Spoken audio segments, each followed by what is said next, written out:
ప్రముఖమైనటువంటి గాయకుడు పాడినటువంటి పాట 'ఉగ్గుసం' సినిమాలో ఉన్నటువంటి పాట ఒకసారి చూస్తే,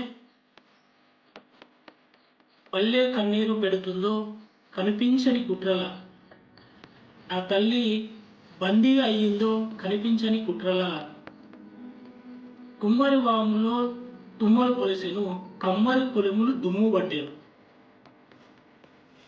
చేతి వృత్తులు చేతులు ఇరిగెను వాగులు వంకలు ఎండిపోయెను,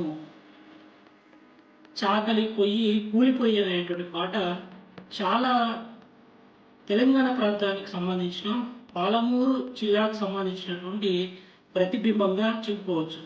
ఈ తెలంగాణ ప్రాంతం మొత్తం కూడా ఈ పాటకు ఒక ప్రతిబింబ రూపకంగా ఉంటుంది. ఎక్కడ చూసినా, ఏ పల్లెల్లో చూసినా కన్నీరు, చేతి వృత్తులు అనేటువంటివి పనులు లేకుండా,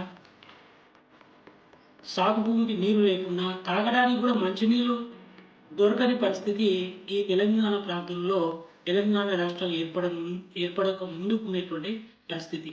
ఇదంతా ఎవరి వల్ల జరిగింది, ఎవరి కుట్ర వల్ల జరిగింది, ఇంత అన్యాయం ఈ ప్రాంతానికి ఎట్లా జరిగింది అనేటువంటిది మనకు తెలంగాణ ఉద్యమంలో అందరూ పోరాటం లోపల వాళ్ళు చేసినటువంటి ఉపన్యాసాలు, వాళ్ళు రాసినటువంటి వ్యాసాలు దాని నిదర్శనం.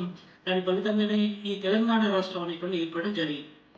అయితే నా పాలమూరు ఒక తులసి మొక్క పాలమూరులో ఉన్నటువంటి దుమ్మును దులిపింది అనేటువంటిది వాస్తవం. ఈ పాలమూరు జిల్లా లోపల మొత్తం వలసలు, ఈ ప్రాంతం మొత్తం కూడా కరువు పీడిత ప్రాంతంగా మొత్తం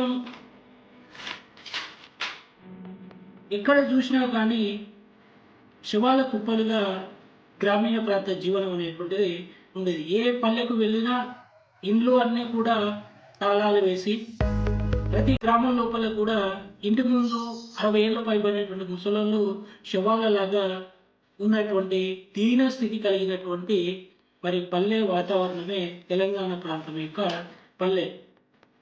ఈ పల్లె లోపల ఎక్కడ చూసినా కూడా మొత్తం గ్రామ స్వరాజ్యం గంగపాలు ఆయని అని చెప్పేసి మనం కూడా ఉగ్గుసం సినిమాలో పాటలు చూసినాం.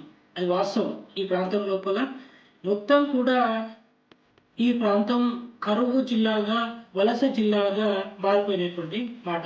కూతపేట దూరం లోపల దాదాపు 240 కిలోమీటర్ల దూరం ప్రవహించేటువంటి కృష్ణానది ఉన్న ఏ గ్రామీణ ప్రాంతంలో కూడా త్రాగడానికి మంచినీరు ఉన్నటువంటి కుళాయి లేవు, సాగునీరుకు సంబంధించినటువంటి ప్రాజెక్టులు లేవు, రిజర్వాయర్స్ లేవు. ఈ ప్రాంతం మొత్తం కూడా ఒక ఎడారిలాగా కరువు పీడిత ప్రాంతంగా ఉండేటువంటి మాట మనం చూసినాం.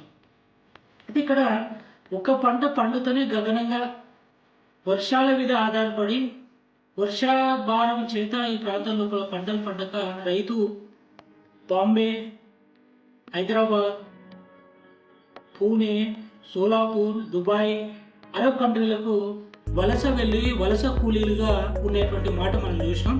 ఏ పట్టణాల లోపలైనా సరే చివర ఉండేటువంటి వందల గుడిసెల్లో ఉండేటువంటి కార్మికులు, కూలీలు ఎవరు అని అంటే హైదరాబాద్ ప్రాంతానికి వలస వచ్చిన ఏ ప్రాంతానికి పోయినా కానీ వాళ్ళంతా కూడా పాలమూరు జిల్లాకు సంబంధించినటువంటి రైతు కూలీలు. ఏ పట్టణం చివరైనా సరే చూడండి, వందల సంఖ్య లోపల కరెంటు లేక, నీరు లేక, మరి దీనమైనటువంటి స్థితిలో మురికి కుంటల పక్కల వందల సంఖ్య లోపల గుడిసెలు వేసుకొని, మరి బక్క చిక్కినటువంటి పోషకాహారం లేనటువంటి పిల్లలు, చదువు లేకుండా రాత్రి అనక పగులనక నిరంతరంగా కూలి పనులు చేస్తూ జీవనం గడిపేటువంటి కూలీలు ఎవరయ్యా అని అంటే వాళ్ళే పాలమూరు బిడ్డలు. ఏ ప్రాజెక్టు స్టార్ట్ అయినా, ఏ రోడ్డు పని పడినా, ఎక్కడ పెద్ద పెద్ద అపార్ట్మెంట్లు కట్టినా, ఈ దేశంలో కాదు ఇతర దేశంలో కట్టినా కానీ అక్కడ పనిచేసేటువంటి కూలీలే ఈ ప్రాంతం నుంచి మహబూబ్నగర్ ఉమ్మడి జిల్లా నుంచి వలసపోయినటువంటి వలస కూలీలకు నిలయంగా ఉండేటువంటి మహబూబ్నగర్లో ఒక ప్రాజెక్టు గురించి మనం ఈ వీడియో లోపల చూద్దాం. ఆ ప్రాజెక్టే పాలమూరు రంగారెడ్డి ప్రాజెక్టు. ఈ 2015 జూన్ 11 రోజు మన అప్పుడున్నటువంటి ముఖ్యమంత్రి కేసీఆర్ గారు ఈ ప్రాజెక్టు శంకుస్థాపన చేయడం అనేటువంటి జరిగింది. తెలంగాణ ఏర్పడిన తర్వాత దాదాపు 90 టీఎంసీల నీరు చేత అప్పుడు ఆయన 8.5 ఎకరాలకు 8.8 లక్షల ఎకరాలకు సాగునీరు అందించి దాదాపుగా 70 మండలాలకు మరి త్రాగునీరు అందించేటువంటి ఒక ప్రాజెక్టును శంకుస్థాపన చేయడం అనేటువంటి జరిగింది. దాన్ని పాలమూరు రంగారెడ్డి ప్రాజెక్టు అంటున్నాం. మరి కరువు ప్రాంతంగా, వలసల ప్రాంతంగా, వలస కూలీల ప్రాంతం అనేటువంటి ఈ ప్రాంతంలో ఈ ప్రాజెక్ట్ అనేటువంటి ఒక ఆశాకిరణం. రైతులకు కావచ్చు, ఈ ప్రాంతంలో ఉండేటువంటి జనజీవన స్రవంతికి తాగునీరును అందించేటువంటి ప్రాజెక్టు ఒక ఆశాకిరణం. ఆకాశంలో ఉండేటువంటి ఒక సూర్యుని లాంటి వెలుగునిచ్చేటువంటి ప్రాజెక్టు ఈ పాలమూరికి. మరి ఈ ప్రాజెక్టు అనేటువంటిది అనుమతులు రాకుండా కేవలం 45 టీఎంసీలకు మాత్రమే అనుమతి రావడం అనేటువంటి జరిగింది. సిడబ్ల్యూసి నుండి 90 టీఎంసీలకు నీటికి అనుమతి రాలేదు. కానీ తెలంగాణ ప్రభుత్వం 1978 ఇచ్చినటువంటి బచావత్ ట్రిబ్యునల్లో ఉన్నటువంటి ఏపీకి కేటాయించిన 45% అదనపు వరదల్లో ఉన్నటువంటి నీటిని కలుపుకొని మొత్తం ఈ పాలమూరు రంగారెడ్డి ప్రాజెక్టు ద్వారా 90 టీఎంసీల చేత 85,000 కోట్లతోట ఈ ప్రాజెక్టును మరి స్థాపించడం అనేటువంటి జరిగింది. కానీ ఇప్పటికి కూడా ఇది పూర్తి కాలేదు. ఇప్పటికీ ఈ ప్రాజెక్టు అసంపూర్తిగానే ఉంది. కేవలం ఈ ప్రాజెక్టు మొదటి దశ పనులను మాత్రం పూర్తి చేసుకొని 25,000 కోట్ల బడ్జెట్ చేత మొదటి దశ పనులు పూర్తి అయినాయి. రెండో దశ పనులు పూర్తి కాలేదు. ఎందుకు కాలేదు ఈ ప్రాజెక్టు అని అంటే, ఈ ప్రాజెక్టుకి మళ్ళీ అవసరం పడే 45 టీఎంసీల నీటికి అనుమతి సిడబ్ల్యూసి అనేటువంటిది అనుమతి నిరాకరించింది. పర్యావరణ అనుమతులు వచ్చినా, అటవీ శాఖ అనుమతులు వచ్చినా ఈ ప్రాంతానికి సంబంధించిన ప్రాజెక్టు మీద దాదాపుగా 40 కేసులు ఉన్నాయి. చాలా ట్రిబ్యునల్స్ ముందు కూడా ఏపీ ప్రభుత్వం చాలా కేసులు పెట్టి ఈ ప్రాజెక్టును పెండింగ్ పెట్టినటువంటి మాట వాస్తవం. అయితే కృష్ణా 200 దాదాపుగా 40 కిలోమీటర్ల దూరంలో ఈ ఉమ్మడి మహబూబ్నగర్ జిల్లా నుంచి ప్రవహిస్తుంది. దీంట్లో ఈ ప్రాంతానికి అంటే తెలంగాణ ప్రాంతానికి దాదాపుగా 399 టీఎంసీలు 299 టీఎంసీలు ఈ ప్రాంతానికి కేటాయించడం అనేటువంటి జరిగింది. అంటే దాదాపు 300 టీఎంసీలు అనేటువంటిది ఈ తెలంగాణ ప్రాంతంలో ఉండేటువంటి తాగునీరుకి కేటాయించడం. అదేవిధంగా ఏపీకి 512 టీఎంసీలు అనేటువంటి కేటాయించడం జరిగింది. కానీ తెలంగాణ వచ్చిన తర్వాత తెలంగాణ ప్రభుత్వం ఈ 299 టీఎంసీలు అనేటువంటి సరిపోవు, మాకు ఈ ప్రాజెక్టులో అన్ని ప్రాజెక్టుల ద్వారా మరి కృష్ణ 50% నీటి వాటా కావాలని 50% నీటి వాటా కావాలని చెప్పేసి ఈ ప్రాంతంలో ఉండేటువంటి తాగునీరు కోసం దాదాపు 555 టీఎంసీలు అనేటువంటి మాకు కావాలని చెప్పేసి ఈ ప్రాంతం నుంచి ప్రధానంగా మరి డిమాండ్ వస్తుంది. 555 టీఎంసీలు. అదేవిధంగా కృష్ణలో మేము అధిక ప్రాంతాన్ని పరివాహక ప్రాంతం కలిగి ఉన్నాం. 240 కిలోమీటర్లు ఈ ప్రాంతం ప్రవహిస్తుంది కాబట్టి ఈ ప్రాంతానికి 70% నీటి వాటా కావాలని చెప్పేసి ఇప్పుడున్నటువంటి ప్రభుత్వం మరి కేంద్రాన్ని డిమాండ్ చేస్తుంది. మరి ఏపీ ప్రభుత్వంతో కూడా కొట్లాడుతుంది. ఇది రెండు రాష్ట్రాల మధ్య ఉన్నటువంటి వివాదాస్పదంగా ఇంకా 45 టీఎంసీలు అనేటువంటి కేటాయించలేదు.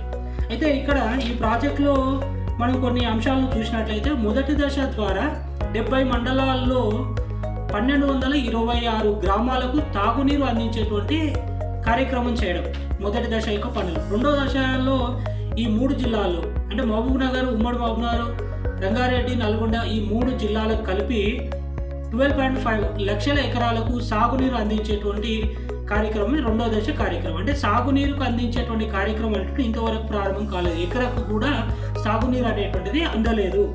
మొదటి దశ 70 మండలాల్లో 1226 గ్రామాలకు తాగునీరు కార్యక్రమం అనేటువంటి కంప్లీట్ అయిందని చెప్తున్నారు, కానీ అది కూడా పూర్తి స్థాయిలో కంప్లీట్ కాలేదు. అయితే ఇక్కడ ఈ ప్రాజెక్టు కూడా 250 మీటర్ల నుండి 650 మీటర్ల వరకు నీటిని ఎత్తిపోయడం అనేటువంటిది లక్ష్యంగా ఉండేటువంటి ఒక భారీ ప్రణాళికగా మనం చెప్పుకోవచ్చు. ఇది 85,000 కోట్లతోట నదీ జలాల పంపిణీ కృష్ణానది నిర్వహణ బోర్డు పర్యవేక్షణ లోపల ఈ ప్రాజెక్ట్ అనేటువంటిది పనిచేస్తుంది. అంటే మొదటి దశ లోపల వాళ్ళు ఏం చేసిండ్రు, 6 రిజర్వాయర్లు కట్టడం అనేటువంటి జరిగింది. నార్లాపూర్లో అంజనగిరి, ఏదుల్లా వీరాంజనేయ రిజర్వాయరు, వట్టెంలో వెంకటాద్రి, కరివెన కురుమూర్తి కాయ, ఉదండాపూర్, కేపీ లక్ష్మీదేవిపల్లి అని చెప్పేసి ఈ 6 రిజర్వాయర్లను పూర్తి చేసామని చెప్తున్నారు. కానీ ఈ 6 రిజర్వాయర్లు కూడా పూర్తిగా కంప్లీట్ కాలేదు. 5 దశల లోపల ఈ 90 టీఎంసీల యొక్క నీటిని తరలించేటువంటి కార్యక్రమం చేయాలి అన్నారు. మొదటి దశనే అయిపోయింది. అంటే ఇంకా 4 దశలు అట్లే ఉన్నాయి. సర్పుల్స్ కానీ మరి అండర్ గ్రౌండ్స్ పనులు కానీ, రిజర్వాయర్స్ పనులు కానీ, కెనాల్ శాఖ పనులు అనేటువంటి ఇంకా పూర్తి కాలేదు. అంటే రెండో దశకు సంబంధించినటువంటి పనులు అనేటువంటివి ప్రారంభం అయినవి అని చెప్తున్నారు, కానీ అయినటువంటి మాట వాస్తవం లేదు. ఈ రిజర్వాయర్ల కాడికి మాత్రమే ఇన్కంప్లీట్గా పనులు పూర్తయినాయి. అంటే సాగునీరు అందించేటువంటి లక్ష్యంగా ఈ ప్రాజెక్టును స్టార్ట్ చేసి ఇప్పటికి 11 ఏళ్ళు అవుతున్నా, దాదాపుగా 11 సంవత్సరాలు గడుస్తున్నా ఇంతవరకు కూడా ఒక ఎకరకు నీరు అందలేదు. ఎంత ఖర్చు చేసినంటే 25,000 కోట్లు ఖర్చు చేసిండ్రు. ఇంకా ఈ ప్రాజెక్టు మీద చేసేటువంటి ఖర్చు దాదాపు 60,000 కోట్ల ఖర్చు అనేటువంటిది ఉంది. అంటే ఇంత భారీ మొత్తం లోపల ప్రాజెక్టును స్టార్ట్ చేసి ఉమ్మడి మహబూబ్నగర్ జిల్లాకి 10 లక్షల ఎకరాలకు సాగునీరు ఇవ్వాలని చెప్పేసి, మరి రంగారెడ్డి నల్గొండకు 2.5 ఎకరాస్లో సాగునీరు ఇచ్చేటువంటి లక్ష్యంగా ఉన్నటువంటి ప్రాజెక్టు, మరి దీని మీద ప్రభుత్వాలకు అనేటువంటి చిన్న చూపు ఉంది. కేంద్ర ప్రభుత్వం కూడా దీన్ని జాతీయ ప్రాజెక్టు చేయలేదు, జాతీయ హోదా అనేటువంటిది ఇవ్వలేదు. ఈ ప్రాజెక్టు కూడా ఎలాంటి నిధులు అనేటువంటి పోలవరాన్ని జాతీయ ప్రాజెక్టు చేసి దానికి నిధులు ఇస్తున్నారు, కానీ తెలంగాణలో కాళేశ్వరం ప్రాజెక్టు నిధులు ఇవ్వలేదు, జాతీయ హోదా ఇవ్వలేదు.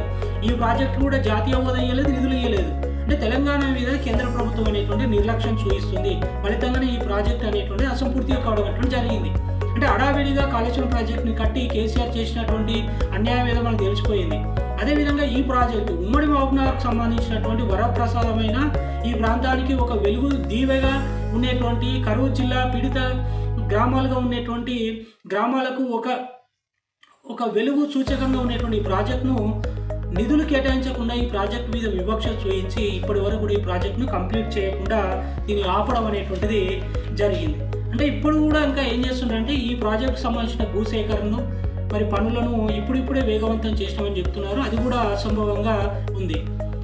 అంటే ఏళ్ల తరబడి ఈ ప్రాంతాన్ని పరిపాలించినటువంటి రాజకీయ నాయకుల యొక్క వివక్ష ఫలితంగా ఈ ప్రాంతం లోపల వలసలు అనేటువంటివి, కరువు పీడిత ప్రాంతంగా, సాగునీటికి అనుకూలమైనటువంటి ప్రాజెక్టులు లేక, త్రాగనీకి అసలు మంచినీళ్ళు లేక కుళాయి గతి లేనిటువంటి ప్రాంతంగా విరసిల్లినటువంటి తెలంగాణలో ఉన్నటువంటి ప్రాంతమే మహబూబ్నగర్.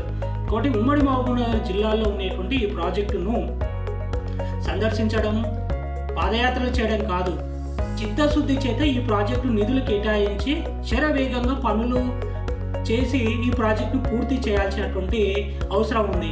ఏదో చెత్త మాటలు మాట్లాడి చెత్త పనులు చేసి పర్యవేక్షణ చేసి పరిశీలించి రోజు నేను కూర్చొని కంప్లీట్ చేస్తున్న ముఖ్యమంత్రి మరి ఎక్కడ పోయింది? ఇంతవరకు కూడా ప్రాజెక్ట్ నుంచి ఒక ఎకరాకు నీరు రాలేదు కదా. 12,50,000 ఎకరాలకు నీరు ఇస్తామనేటువంటి ప్రాజెక్టు కింద ఎకరకు కూడా 11 ఏళ్ళు అవుతున్నా ఇంతవరకు 25,000 కోట్లు ఖర్చు చేసినా ఎకరకు కూడా నీరు రాలేదు. మరి ఎందుకు ఇంత అన్యాయం పాలమూరు మీద ఇంత అన్యాయం, ఇంత వివక్ష అనేటువంటిది అంటే రాజకీయం యొక్క కక్ష, రాజకీయం యొక్క వివక్ష దానికి కారణం తప్ప మరొకటి కాదు.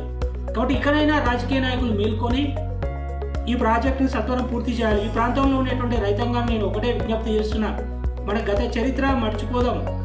గతంలో ఉండేటువంటి మన చరిత్ర యొక్క మనకు తెలుసు, మన ప్రాంతాన్ని ఎట్లా వివక్ష చేత పరిపాలించారు, మనకి ఎంత అన్యాయం చేసిండ్రు.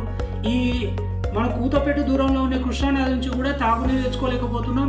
సాగునీరు అనేటువంటి అసలే గతి లేకుండా ఈ ప్రాంతంలో వర్షాల మీదనే ఆధారపడి ఏళ్ల తరబడి కూడా వ్యవసాయం చేసినటువంటి రైతాంగం బక్క చిక్కిపోయి ఈ ప్రాంతం నుంచి వలసలు పోయారు. అది ఇక్కడ మర్చిపోవాలి.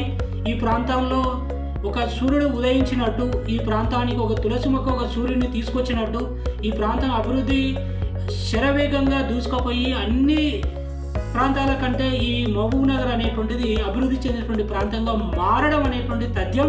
ఒక సూర్యుడు ఉదయించిన రోజే ఆ ప్రాంతానికి వెలుగు వస్తుంది. ఈ ప్రాంతానికి తులసి మొక్కని ఒక సూర్యుని తీసుకొచ్చింది కాబట్టి ఆ సూర్యుని ద్వారా ఈ ప్రాంతానికి వెలుగు తప్పకుండా వస్తుంది. ఇప్పుడు అందరు చూస్తున్నారు ఈ ప్రాంతానికి వెలుగు ఉందా, వెలుగు వస్తుందా లేదని.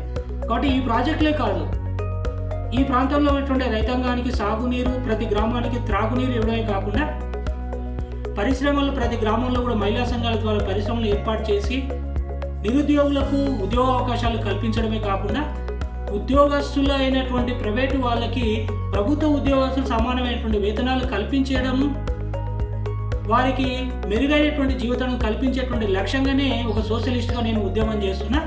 కాబట్టి ప్రభుత్వాన్ని నేను ఒకటే హెచ్చరిస్తున్నా, 85,000 కోట్ల చేత ప్రారంభించినటువంటి పాలమూరు రంగారెడ్డి ప్రాజెక్టు ద్వారా ఇప్పటికే 2.5 సంవత్సరాలు గడిచిపోయింది. ఇక ఉన్న 2.5 సంవత్సరాల్లో ఈ మిగులు బడ్జెట్ను పూర్తి స్థాయిలో కేటాయించి ఈ ప్రాజెక్టు యొక్క పనులను ఈ 2 ఏళ్లలో పూర్తి చేసి మరి ఈ ప్రాంతానికి 10 లక్షల ఎకరాలకు సాగునీరు అందించడమే కాకుండా మరి వందల సంఖ్యలో ఉన్నటువంటి గ్రామాలకు తాగునీరు, కుళాయిల ద్వారా మంచినీరు అందిస్తారని చెప్పేసి ఆశిస్తూ ముగిస్తున్నాం.